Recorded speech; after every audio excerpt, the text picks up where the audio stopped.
We are live. We are live, live, live. I'm not listening to it live just because that's a recipe to confuse the hell out of me. But do you think Kyle, can you do Experience. me a favor and Yes.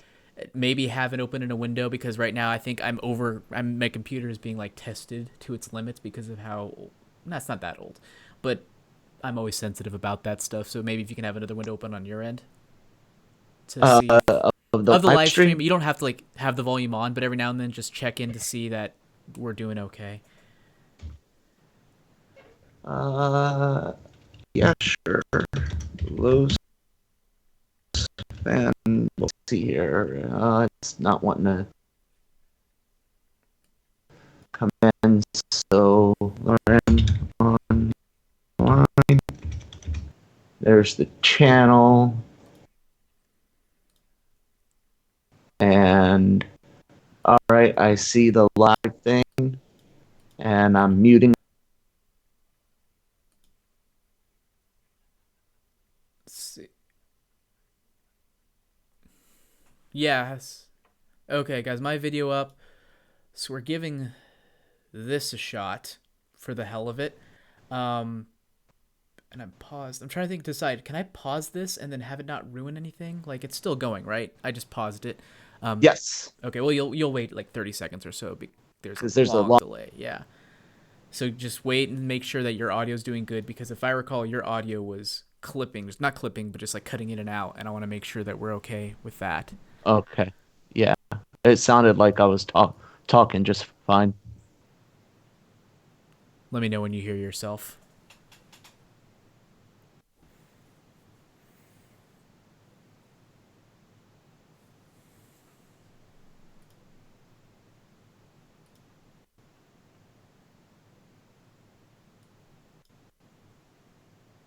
It did sound like I cut out. Cut out completely or just a little bit? Just for a second, the when I was saying long delay, it was like long Hmm. a. This is obnoxious, but it's better than nothing. Let's just give it a shot and see what happens. You ready? Yeah, sure. All right, I'm gonna start with a little video. So sit back, relax, and I know I'm pretty sure we have nobody, but that's good news because we don't have our shit together. So yeah, give me 1 second and let's do the opening, huh? As I try to figure out how to do the opening. There we go. This is all. This is all. Come on, say it. This is all. This is all. This is all. This is all. Hello, everybody, and welcome to Los Fanboys, the official entertainment podcast of LRM Online. I am your host, Joseph Jammer Medina, joined by... Kyle Malone, the host of LR Mornings. What's up, Kyle? Nothing much, man. Enjoying self quarantine. I would say I'm enjoying it as the end of the week, but all week has been the end. Yeah, I understand completely. So this is a new thing. We're trying out live streaming this. I don't know how the audio is going to sound. From what I understand, your audio might not sound great. I don't know how to fix that. We need to figure out maybe a best way to fix that down the line. But so bear with us. This will probably also be a short episode because I spent so much time just figuring this out, and it's just been a pain in my ass. It's an experiment. Yeah. The That's hope is that we'll be able to talk to you guys on the stream, on the chat. As right now, nobody's on there, but that's fine because we never really use the YouTube channel, so I wasn't expecting really anybody. So this is more for us than it is for anything. Let's testing things out so that by the time we do start to gain some traction, we'll have our shit together. So that's the hope. But let's talk about some of the stories we have planned today. I would like to start with something that is a little bit pisses me off. That's not a full sentence. It's not exactly the best way to go about saying it, but I am frustrated with Star Wars. And I know a lot of you are like, I've been there. I've been frustrated with Star Wars ever since The Last Jedi hit, or ever since The Force Awakens hit, or ever since the prequels. Well, obviously we were frustrated with the prequels because the prequels were god-awful. But that is not exactly what I'm frustrated with. No, I am frustrated with The Rise of Skywalker, and it is frustrating as hell because of how stupid it is. I'm going out of control on that. I didn't hate it. I remember going into it and watching it. I was like, this is fine. This movie's okay. There's lots of problems, but overall, I'm still having fun. It's just something when I watched more and more of it, I got increasingly frustrated with it, and I feel like I end up disliking it more when I talk about it than I do when I see it. Now, that being said, I've only seen the movie once. I don't know if I plan on watching it again. I probably will, but I don't know when. So that's where that is. But anyways, one of the main issues I had to do with Emperor Palpatine. Emperor Palpatine, somehow Palpatine returned. We don't know how Palpatine returned, but he did. And it was sort of a big thing. As it turns out, we do have a reason or a way that Palpatine returned. And I'm curious to hear your thoughts as someone who is well-versed in the expanded universe, all right? This came from the novelization of The Rise of Skywalker. It says, Plagueis had not acted fast enough in his own moment of death, but Sidious, sensing the flickering light in his apprentice, had been ready for years. So the falling, dying emperor called on the dark power of the Force to thrust his consciousness far, far away to a secret place he had been preparing. His body was dead, an empty vessel, long before it found the bottom of the shaft, and his mind jolted to a new awareness in a new body, a painful one, a temporary one. So that's how he escaped death in Return of the Jedi when Vader threw him off the balcony down a shaft in the Death Star and the Death Star exploded. So there's clearly he somehow survived. What do you think of that explanation, Kyle? How does that rub you? I had assumed, even though they didn't explain it in the movie, I had assumed they were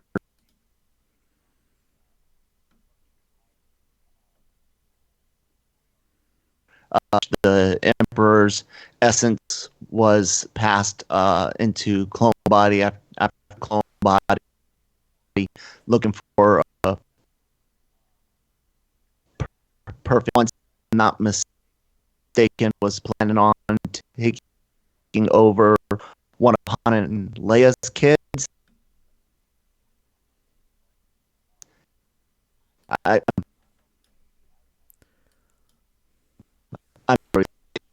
should have put it in the movie to help people understand. But when I saw that scene and saw the Snoke clones, I assumed there were Emperor clones and that he would be body hopping. So it's annoying that they put it in the novelization, but the actual actions don't bother me at all. Yeah, I hate it. Maybe it's because I just hate everything about the Rise. That's an exaggeration again, but still, it's frustrating. I just did not like the way that movie turned out, the way that it sort of backpedaled on so many different things. And the Emperor, I have a different perspective as a lot of people, where, especially Cam, if any of you knows Cam on the site, he had this thought that this movie needs to be the culmination of the entire 9-episode saga. Therefore, it needs to bring in Palpatine. That was sort of his mindset from the get-go. Wasn't mine. Did not think so. I thought it would be perfectly fine if they decided to go their own way, their own route, right? Their own way of doing things. I didn't feel the need to go back to the Emperor. I just didn't see the point. And Kylo is more than capable of wrapping up the Skywalker's storyline, and I had wanted to see him be the big bad ever since the Force Awakens. Right, me too. And I think they did a really good job in setting him up in The Rise of Skywalker, or excuse me, The Last Jedi. So that's just, I don't know. It's just frustrating how things could have been, but I guess that's every movie if a thing doesn't turn out how you wanted it to. I hate when people criticize a movie for just not turning out like they wanted it to, so I guess I'm kind of being that person now. But but I think it is just less about what it was and more about the way it was executed, and it was super sloppy to me. This kind of, Yeah, it just seems like something that I don't know. It's just convenient for convenience sake. It was never hinted at before in the movie canon. Yes, maybe in some of the novels or the comics, but I feel like if you have movies, they should be completely standalone in and of themselves in the medium. That's my opinion, at least. I think if it's a movie or a movie series, it should stay on. That's all I would. That's all I want to say. I don't know. What do you feel about that? Do you disagree? Do you like the idea that other material can be weaved into it in a way so where if you didn't understand, if you don't understand something, it is your fault because you didn't read the supplemental material? I don't like that. Just like the 5 book comic arc is supposed to fill in some other gaps. The 5 book and the novelization are like the J.J. Abrams cut, the 3 hour plus cut Right. of the Rise of Skywalker. For me personally, everything that I've learned, that some of the stuff that's filled in, yeah, it would have made the movie more or less choppy, less plot holy, and runs smoother. But I still don't think I would have enjoyed it anymore Right. because I was against bringing uh, Papa Palpatine back, and I was against a redemption story for Kylo Ren. Yeah, I just Cam talked about. I always bring up Cam because he's like our resident Star Wars nerd. He always talks Yeah, about. him and I did the year-long Last Call podcast reviewing all the So films. he is of the opinion that if it's going to be a closure to a 9 episode arc, that the way to tie it in is like that's why the Emperor coming in makes sense. Whereas I'm just like, can't the sequel trilogy kind of, is there something wrong with having it continue its own story and be its own separate entity and not have to tie it all up into one, Emperor package? I just don't agree with the fact that it needs to be Emperor focused in order to tie up and be a part of Yeah, the entire saga. I completely agree. You could even in the EU there was a Force ghost of Exar Kun or Exar Kun in the Jedi Academy trilogy of books and the Jedi book, which takes place parallel with those. And excuse me, and you could have shown a scene where the ghost of Palpatine had talked to a younger Ben or something like that, and shown that there were other forces working on him, turning towards the dark side. I would have been fine with that, but I didn't want the amount of palps that we Too much got. palps. Too many palps. Or I guess there was only one palp. Was it how many palps? There were not multiple palps, right? I just realized. I don't remember that No, movie. no, not in the movie. There was too much palps. But yeah, that's all I have to say. I do want to, if you can, this is like an audio. This is like a tech break. Do you think you could switch on the audio to make sure that your audio is coming across well for the feed? Yeah, sure. Yeah, it sounds Sounds good. good. Oh fucking hey! Look at that! Yeah. Look at that! It's working, Kyle. It's working. All right. Anything else you want to say about the way the Emperor returned? Like I said, I have no affiliation with or love for the expanded universe. I've read some books, but I didn't care too much about the mythology behind it. I'm not a mythology junkie. That's just not who I am. So it doesn't matter to me as long Yeah. as it kind of makes sense within what we've seen. I'm totally fine with it. I guess this technically could make sense because it is space magic, but it just felt so lazy. It felt lazy and it didn't feel like it was set up. It didn't feel like they hinted at it enough. It didn't feel like they did the groundwork. It was just kind of an out of left field, oh shit, we need to bring him back. Let's cobble together an explanation. That's what it felt like. I think that's my main problem with it. And maybe, I'm sure a lot of you are saying, oh, they could have if they had a plan, they could have avoided this. But I disagree. I think, yeah, maybe they could have had a plan that could have worked. Or you could have had a filmmaker who was able to take sort of the loose strands that were left behind from both his own movie and Rian Johnson's movie and create something that was more satisfying because it was a natural build up to it. That I feel like that would have been the better approach because I don't want Papa Palpatine shoehorned into my movie. But I don't know. Any last thoughts? Uh, no, no. I didn't even like Trevorrow's assumed that it was a clone, and they just wanted. I figured they wanted us to assume between that line about the dark side of the Force having mysterious powers or something like that. That some think unreal or whatever the quote was, and the fact that clones do exist, and you see Snoke clones. Snones. So I actually assumed Snoke was a failed Palpatine clone at that point. And then he separated it by saying, I created Snoke. And I was like, okay, well, there goes that theory. Yeah. Yeah. I don't know. That's all I have to say about the situation. What about you? Let us know if you're actually if you're like listening to this on YouTube or whatever. You can go in the comments if you're listening on the site. Wherever you're listening, leave a comment. Let us know. We'll try our best to round them up. We're gonna figure this out, this whole streaming situation. So forgive me for being a little off right now as I've tried to like juggle a billion things or get used to figuring out what I need to juggle on this end. Uh, but yeah, so nothing else from there. What do you have for us to discuss, Kyle? What other big thing do you have to discuss for us? The everybody knows on YouTube we're not allowed to say the actual name.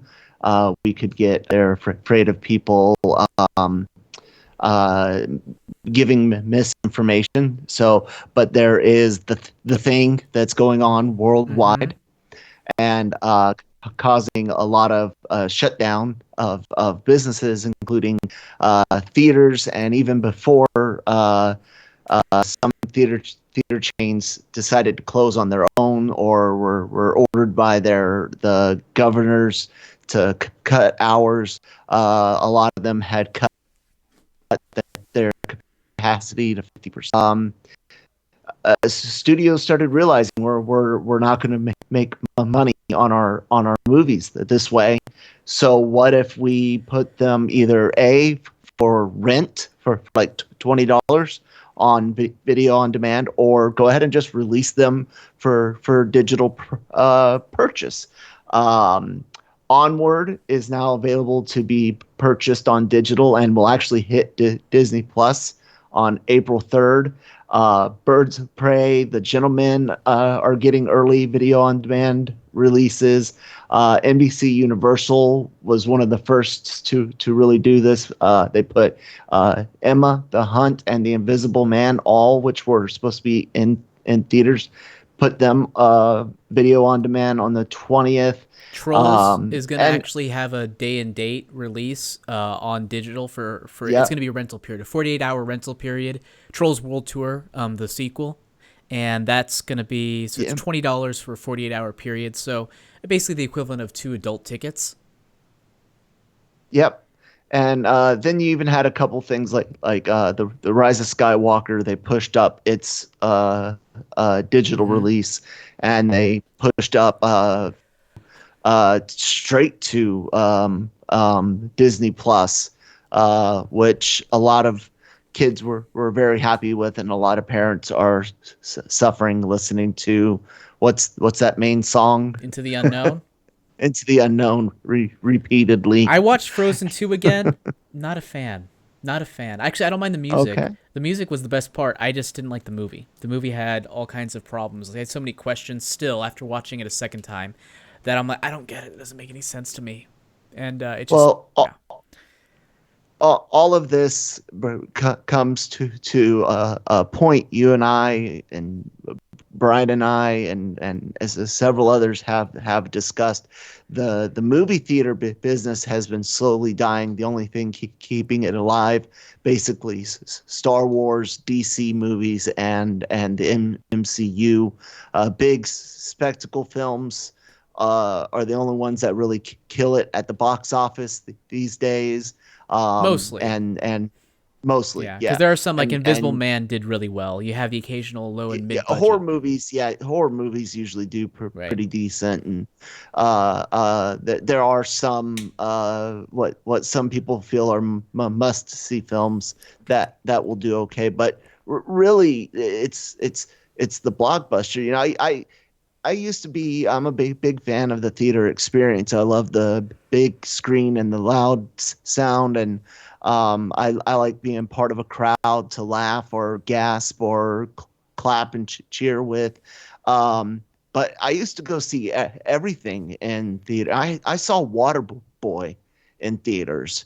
You know, I used to be the kid all through middle and high school that went to the movie theaters, but now even I just go see the spectacle films, you know, Mm-hmm. that and any kid film my son is into. I don't go see comedies or dramas in theaters anymore.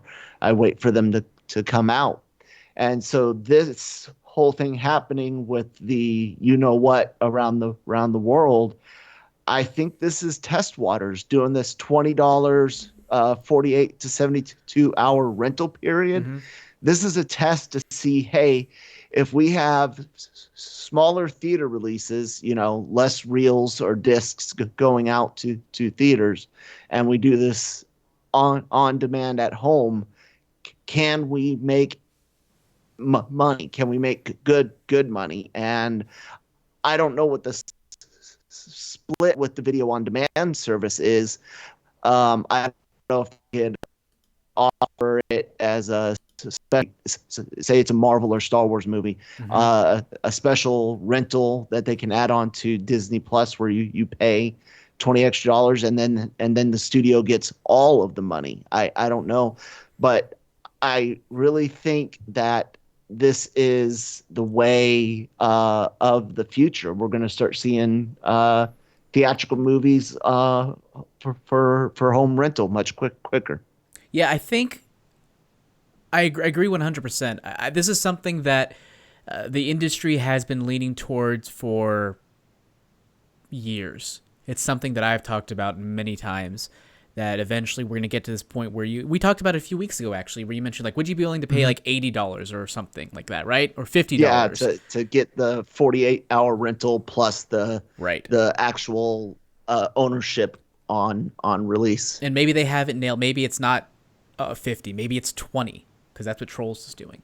And it just seems like they were not quite wanting to experiment because in order to do that, theaters, they need to guarantee 3 month period, and they haven't been budging on that. They've maybe made a little concessions here or there, like minor ones, but nothing big. Like it's still very important that they get those movies in order to keep business alive. So I understand why they're Mhm. not budging on that for sure. Uh, so that's why they haven't been experimenting with it. But now it's just no one's going to theaters. I guess we may as well experiment with it, right? And Yeah, yeah. and I feel bad for Onward. It's so interesting. I mean, yeah, a lot of other movies as well, but Onward is just so interesting because it's made in 2 weeks $100 million worldwide, and this is a movie that should have made that in a weekend, and Yeah. is probably not going to make it much more than that, period, because of the coronavirus, and that's like easily Ah, you the said the least word. successful. Oh, whatever. It's easily the least successful Pixar movie to date. The least successful financially, at least. Yeah. And that's just weird to say. Like, you're going to have all of these movies with, ranging from Toy Story, a few hundred million, all the way to, the 1.3 billion or whatever that Incredibles 2 made, or whatever their most financially successful ones have made. And then at the bottom, you'll have Onward, like $150 million. Of course, there's an asterisk to that. We'll never know. But then again, we'll never know if things are going to go back to normal with theaters. How many of them are going to shut down, or how many of them are going to have to modify the way things are? How many of them are we going to find that studios are like, oh, we're making lots of money doing this. We don't need theaters anymore as much. So they're able to Yeah. renegotiate the contract so that maybe they can release day and date or something, or maybe they can release them online over a month after the fact. So things are definitely going to change immensely thanks to the which should not be named, even though I said it earlier.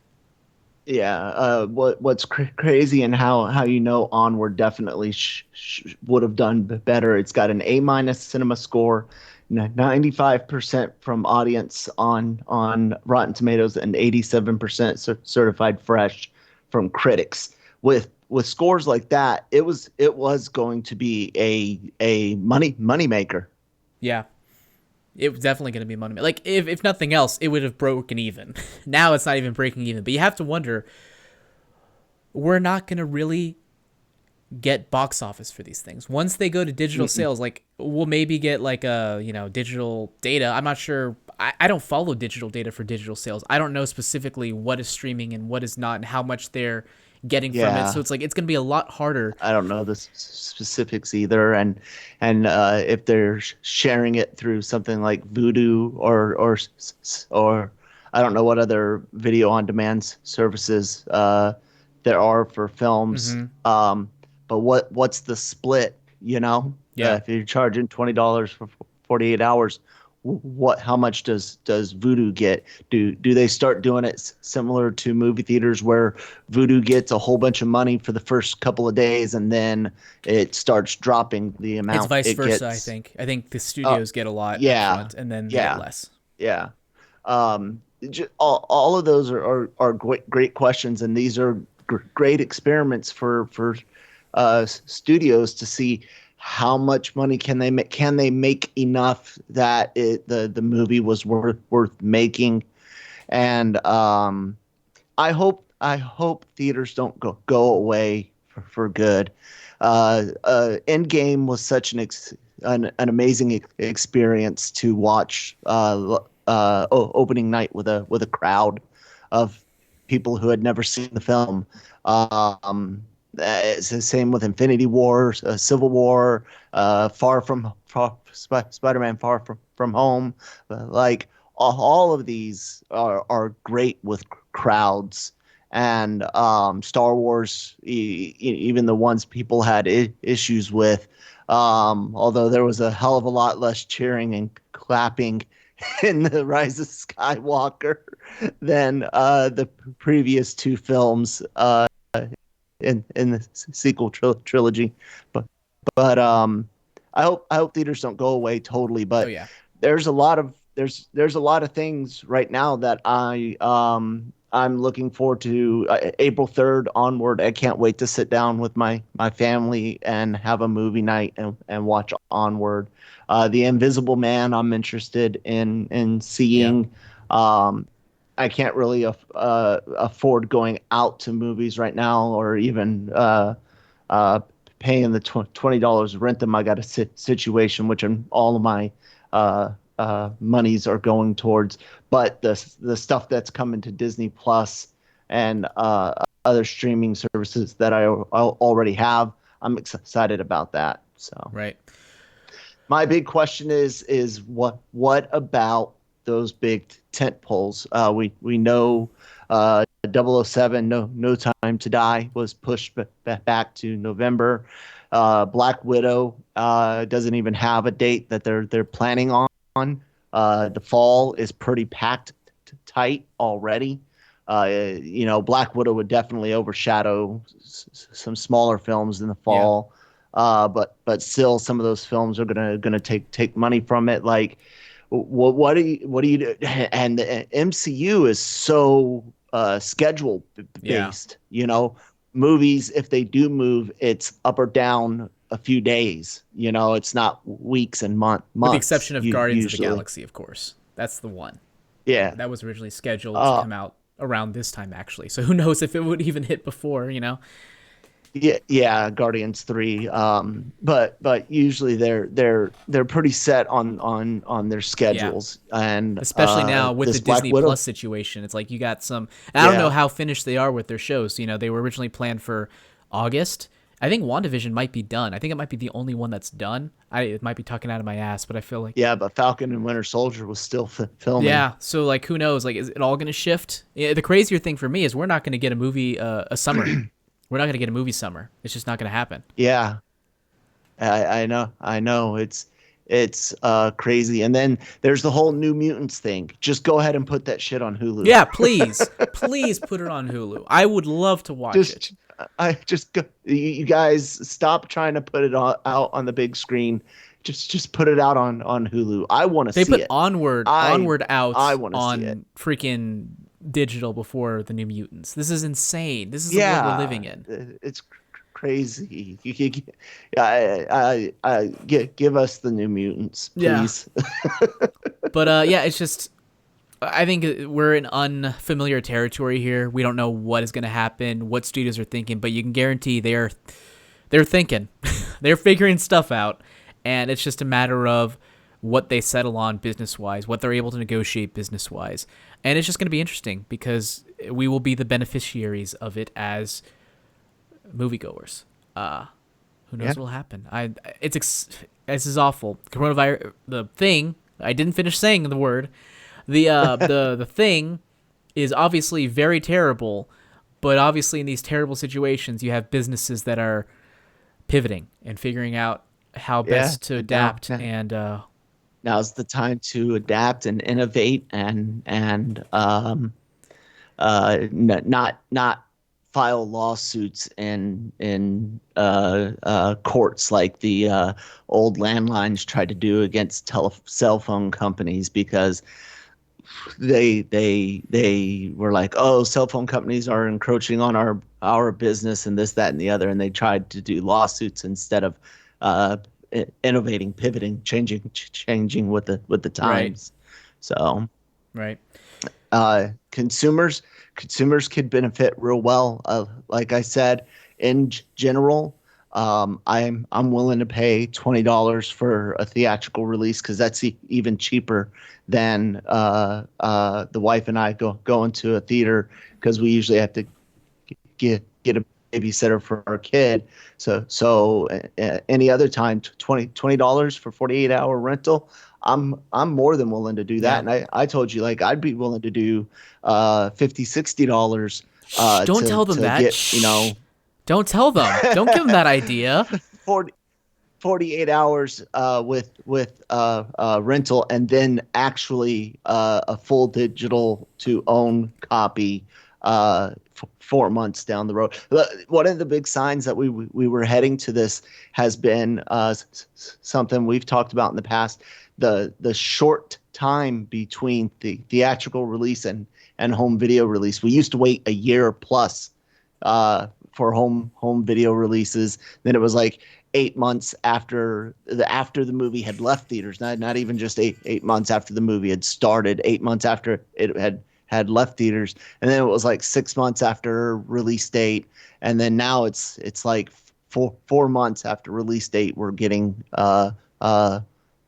digital, and then a couple weeks later physical home media.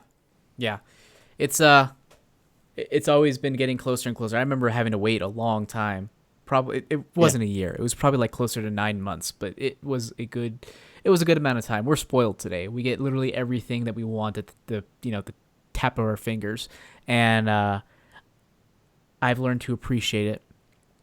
But Yes, indeed. at the same time, I've also I hunger for it more and more and more as time goes on, because of how easy it's. You're never satisfied as humans, right?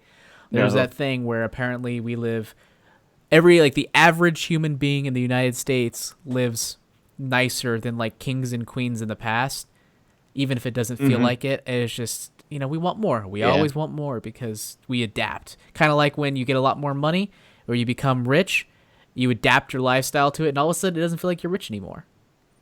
Yeah, if you were living paycheck to paycheck, making 30 grand a year, you'll live paycheck to paycheck making 100 grand a year. Yeah, people are good at finding a way to live paycheck to paycheck. And it was funny, this is not to get political, but it reminds me of those posts where people are like, that make over 100K, they're like, what was it? I don't remember what it was specifically. They're basically saying they can't live with less money, and then they show all of the reasons why, and they're like, I clearly have to put aside $3,000 a month. I clearly have to put aside this and this. I'm like, yeah, but most people can't do that. Like, you understand that's the thing, right? there is that disconnect. But yeah, like the money is going somewhere, but it's just it's interesting. Like I remember I used to make a lot more money than I make now, and I don't feel any. That's a lie. I felt more comfortable now then than I do now, simply because because it was easier and I was single. That also helped. So it was just I don't know where this came from or where it's going, but the point is we adapt. I don't know. We adapt to our lifestyles. Yeah. Yeah. Definitely. I'm going to cut this short because this was a fun experiment. So I apologize for this short episode. But I think this is doable. I'm going to listen back to this and see if this is a doable thing to do on a weekly basis. And maybe there's a way we can start more interaction with people on the chat once we start sending this out more and building up to it and scheduling it properly and having you guys know. Hopefully you guys can come and join us in here or send us stuff that we can bring up topic-wise on the show. That way you can help drive the content of it. I think that'd be a good way. Yep. I honestly, and I've been telling Kyle this for a while, I've been feeling a bit like Los Fanboys has been kind of repeating stuff from LR Mornings, and I want to try to make it its own entity. So maybe if that's what it is, like you guys send us topics or we have more discussion from you guys online, that could be a way to help differentiate it from Los Fanboys, from LR Mornings. But at the same time, I don't want it to be just a news show because I don't want to take the news aspect from LR Mornings, because the great strength about LR Mornings is both it's casual, which is cool, so you can pivot to a geek-related topic if you want, but also if there's a big piece of news that hits, I want you guys to be able to talk about it as soon as physically possible. So it's just about trying to find Los Fanboys' place in our lineup. So that's what we're working on. I think this is a good start, and hopefully we're able to do it more in the future. But this isn't the only podcast we have on the LRM Online Podcast Network. Of course, we have LR Mornings Monday through Friday. We have What to Watch This Weekend, which I don't know why I jumped to that. Let me go back a bit. We also have, what is it? LRM Top 5. LRM's Top 5, which is the new title for LRM Ranks It. Then we have Breaking Geek Radio, the podcast, which hits Monday morning. And then on the LRM Online Podcast Network side of things, we have What to Watch This Weekend, which is a part of the Geek Scholars Movie News podcast, and then we have The Comic Source. So be sure to check those out on their own separate feeds. Kyle, where can people find you? Every Monday through Friday on LR Mornings and at that Kyle Malone on Twitter. And you can find me on Twitter at JamTheWriter, and all of my stuff at lrmonline.com, and my novels on Amazon under the name AJ Cerna. Thank you so much for listening, everybody, and we will see you all next week, maybe live, possibly live. I kind of like this. We'll see. Anyways, have a good one. Yep.